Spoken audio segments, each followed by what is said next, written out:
Hi friends, welcome to our YouTube channel.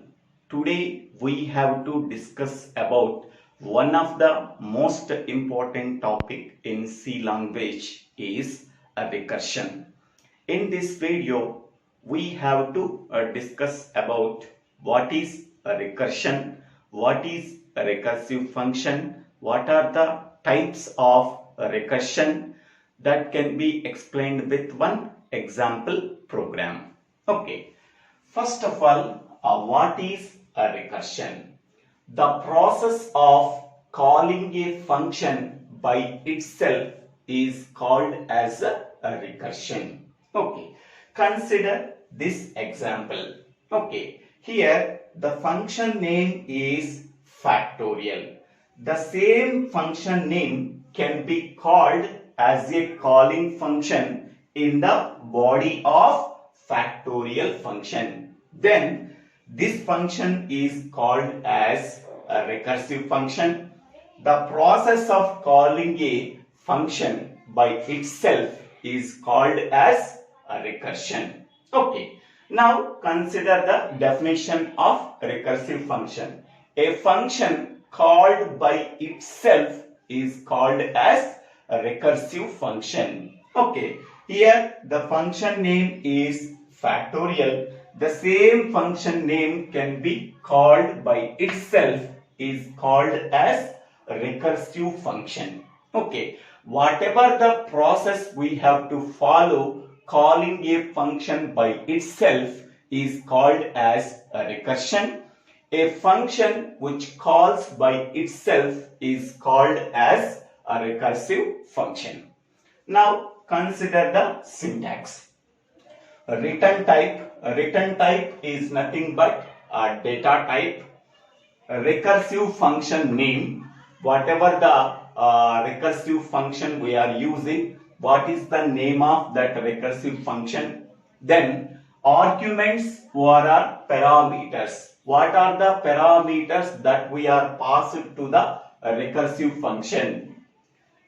Next, in the body, some statements are there. Next one, a recursive function name and arguments or parameters that are passed to the given function. Okay, here whatever the recursive function name is there, the same recursive function is also there in the body of the recursive function. Okay, and what are the arguments we are passing? The same arguments are also passed in the body of the recursive function. Okay, so this name and this name should be the same, and here what are the arguments that we are passed to the recursive function? The same arguments are also passed in the body of the recursive function. So then this can be called as a recursive function. Consider this example. Return type is int.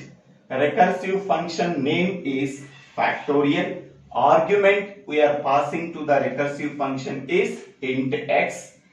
Brace begin. So these are the statements. If x is equal to 0, so return 1.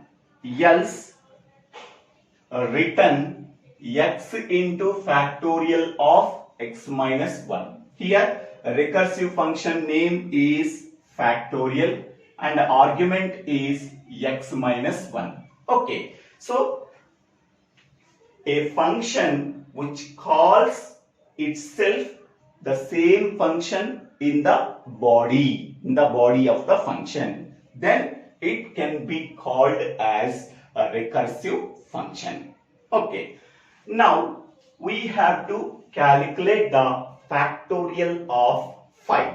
So first I am taking x is equal to 5. Now we have to find out the 5 factorial. Okay, now here x value is 5. So factorial of 5. Brace begin. If 5 equal to 0. Here x value is 5. 5 equal to 0. That is false. Whenever this condition is false, the control goes to the else part. Okay, in the else part, return x value is 5, 5 into factorial of 5 minus 1. Okay, that means 5 minus 1 is 4, 5 into 4 factorial. So after executing this function, we are getting 5 into 4 factorial. Okay, now x value now it is 4. Okay, here again the control goes to this one, factorial of 4.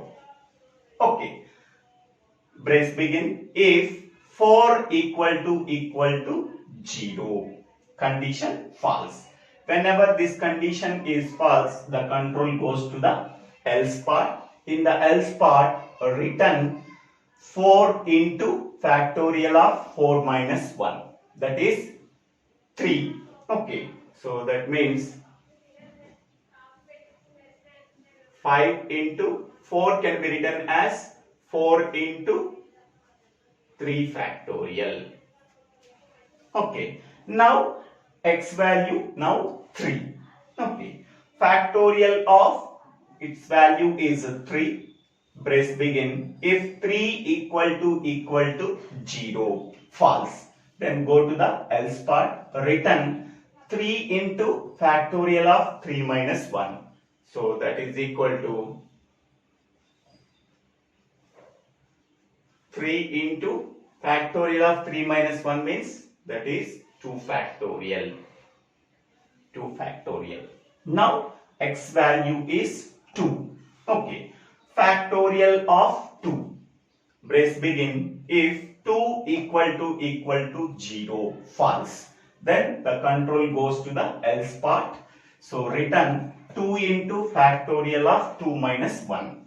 So that is equal to 2 into factorial of 2 minus 1 is nothing but 1 factorial.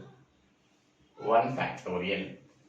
Now x value is 1. Okay, factorial of 1.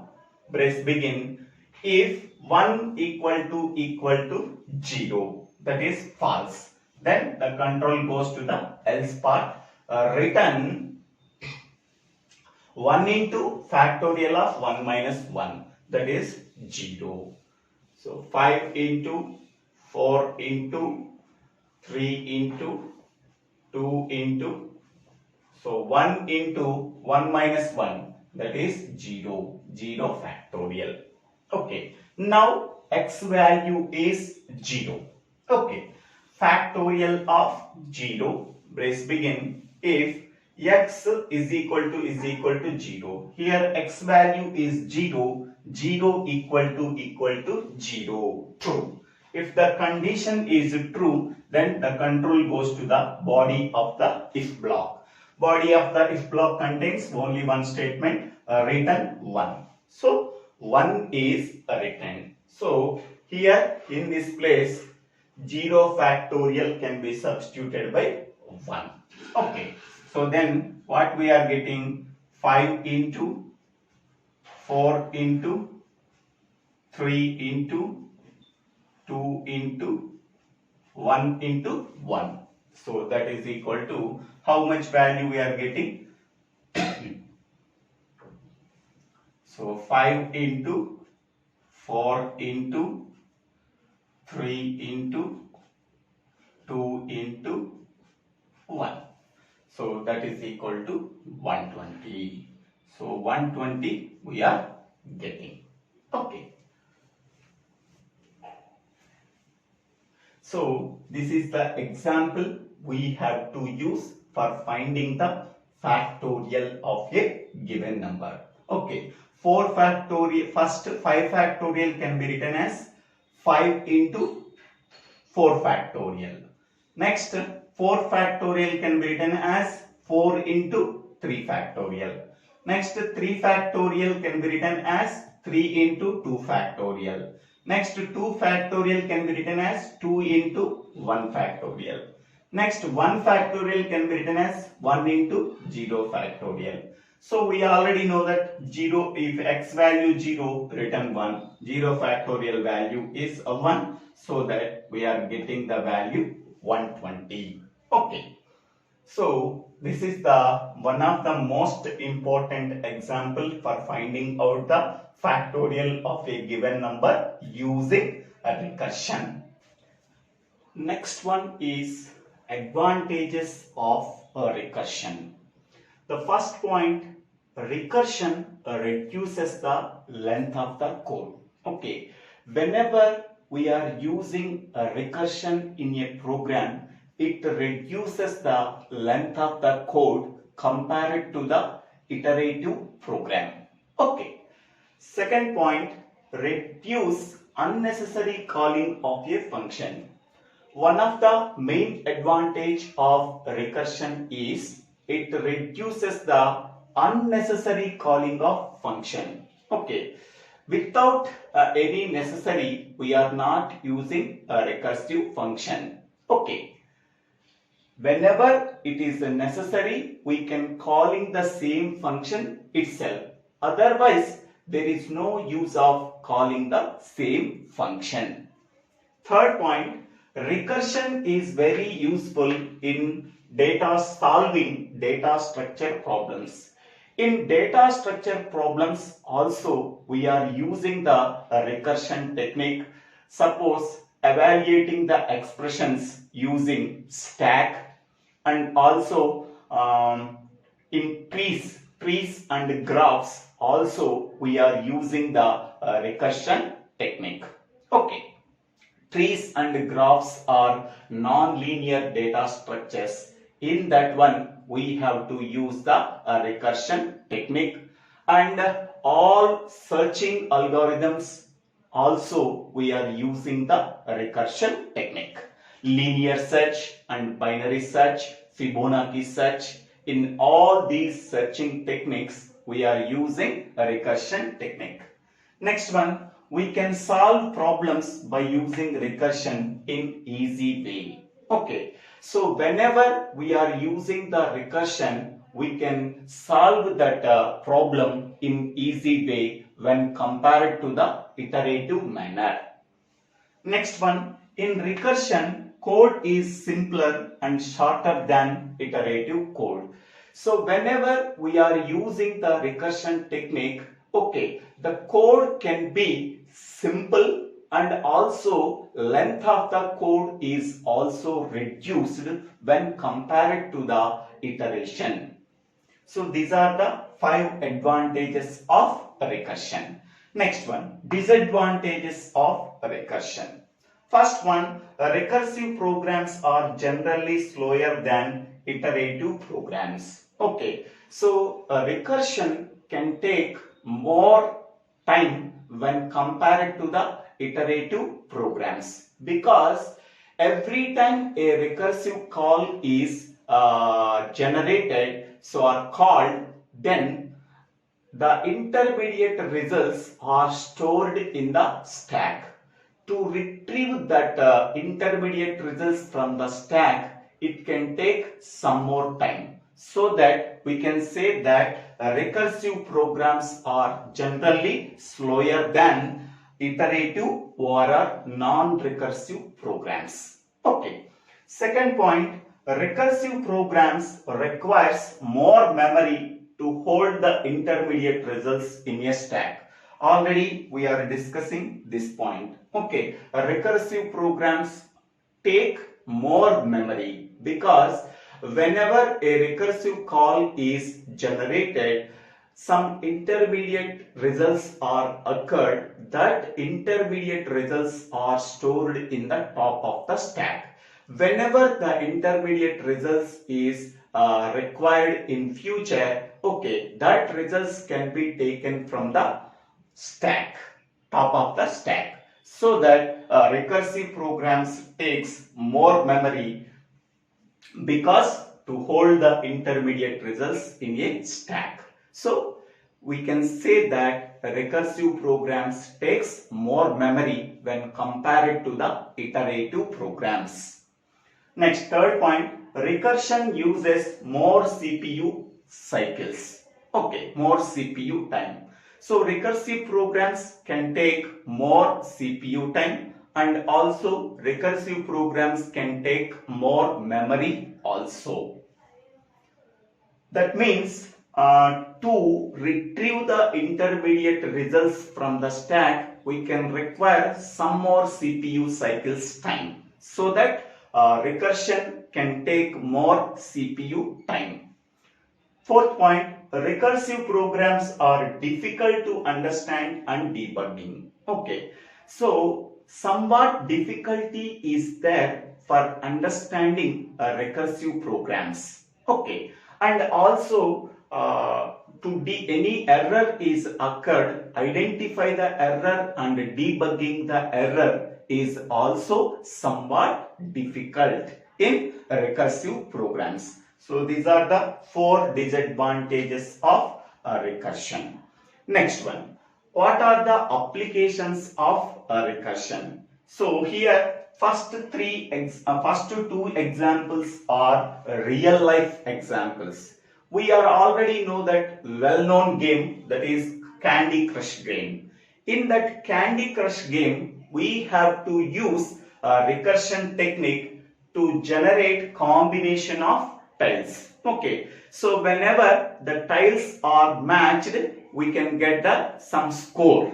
Okay, so to find out the matching tiles in Candy Crush game, we have to use the recursion technique.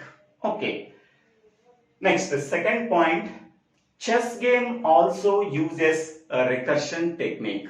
Okay, so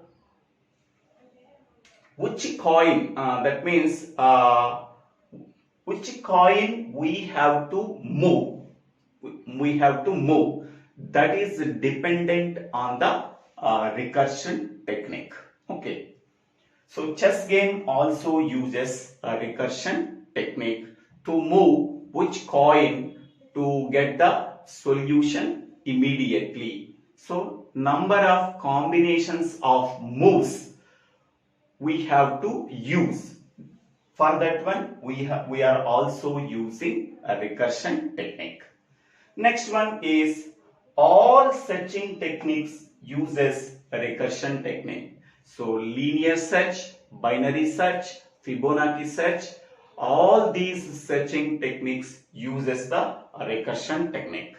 Next one, fourth one, to compute the factorial of a given number. So factorial of a given number that can be found easily by using a recursion technique. Next one, to determine whether a string is palindrome or not.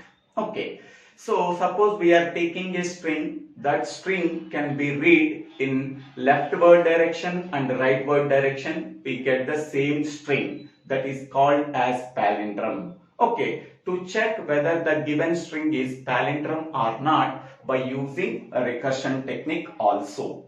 Next one, to compute the powers of a given number. Suppose we are taking a number, we have to find out the powers, 2 power 1, 2 power 2, 2 power 3, 2 power 4, 2 power 5. At that time also we are using the recursion technique. Next one, towers of honey problem. So towers of honey problem means we are taking 3 discs in a on a one tower. So large disc, smaller disc, smaller disc. Okay, these 3 discs can be moved from tower A to tower C by using intermediate tower. At a time only one disc can be moved. Okay, larger disc cannot be placed on smaller disc. So these are the rules we have to follow. We have to move these 3 discs from tower A to tower C by using the intermediate tower. So this is the towers of honey problem. In that problem also we have to use a recursion. Okay, and a stack. In stack also we have to use a recursion technique for evaluating the expressions. Okay, so these are the several applications of a recursion. Next we can go for types of recursion. Next, types of recursion. So generally there are 2 types of recursions. First one is direct recursion and second one is indirect recursion. First one is direct recursion. Okay, here if a function GCD explicitly calls the same function in the body of the function, here GCD. Okay, this function explicitly calls the same function itself in the body of the function, then that type of recursion is called as direct recursion. Okay, if a function GCD explicitly calls the same function by itself in the body of this function, then that type of recursion is called as direct recursion. Okay. Next, second one is indirect recursion. Okay. If function 1 calls function 2, again function 2 calls function 1, then that type of recursion is called as indirect recursion. If a function calls another function which again calls the original function is called as indirect recursion. In this example, function 1 calls the function 2, again function 2 calls the original function 1, then this type of recursion is called as indirect recursion. Next one is, we have already discussed how we are calculating the factorial of a given number using a recursion in the example. Now we are writing the program for finding out the factorial of a given number using a recursion.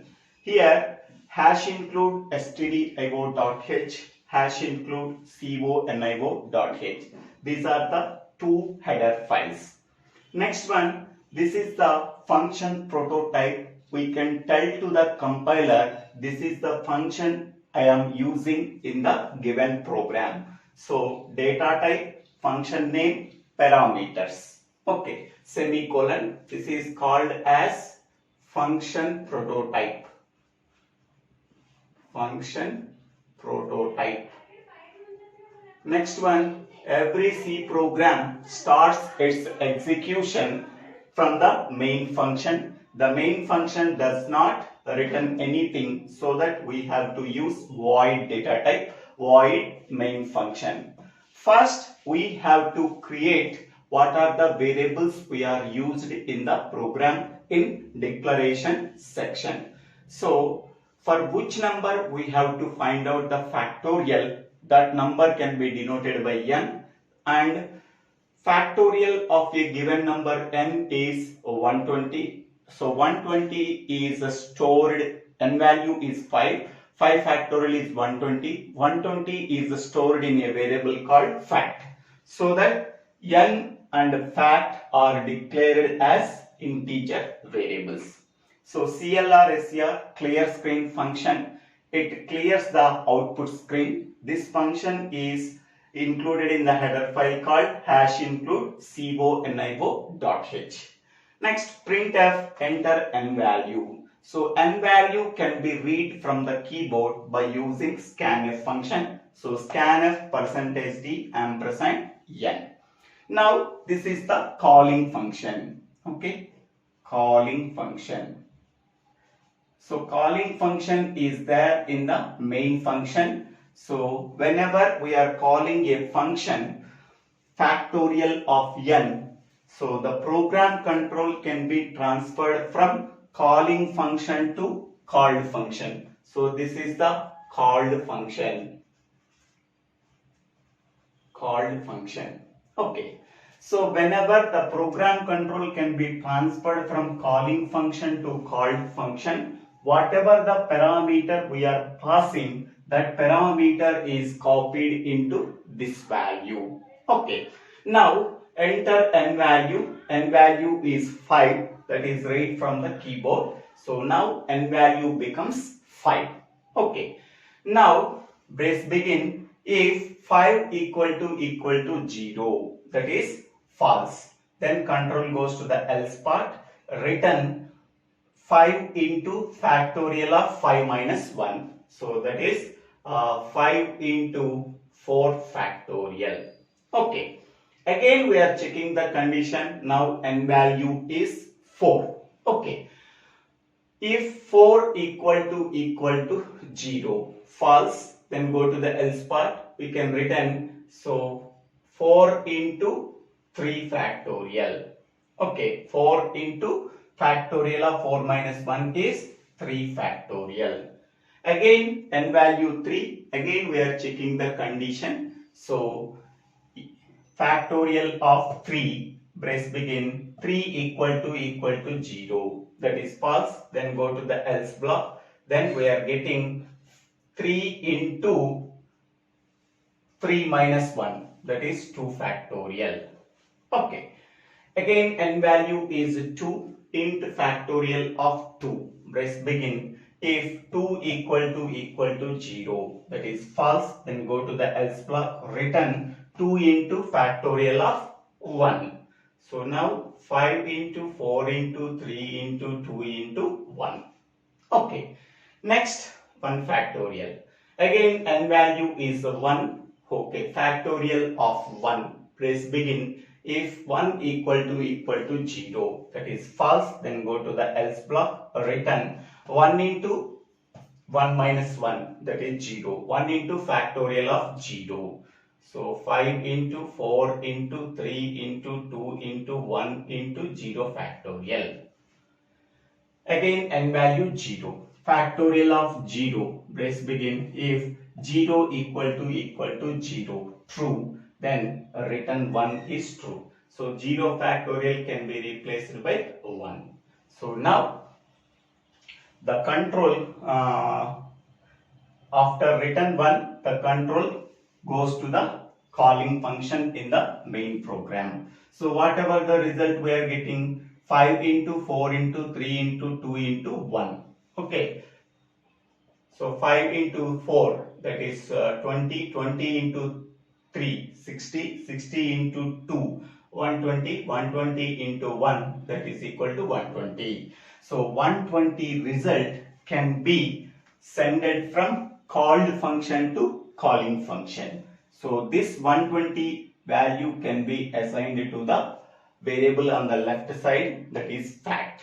So now printf factorial of given number percentage d. Here percentage d is nothing but here n. So n value is 5 is how much value is stored in fact, that is 120. So factorial of given number 5 is 120 is printed, then get ch. So then the program is terminated. This get ch function is included in the header file called #include conio.h. So enter n value 5, factorial of given number 5 is 120 is printed. So this is the recursive program for finding out the factorial of a given number. Now in this video the summary is what is recursion, what is recursive function, what are the advantages and disadvantages of recursion, what are the applications of recursion, and what is the types of recursions, and one example program on recursion. So thank you for watching this video. If you like this video, please share this video to your friends and classmates. If you like this video, please click on like button and also subscribe my channel name Dibbela Srinivasa Rao.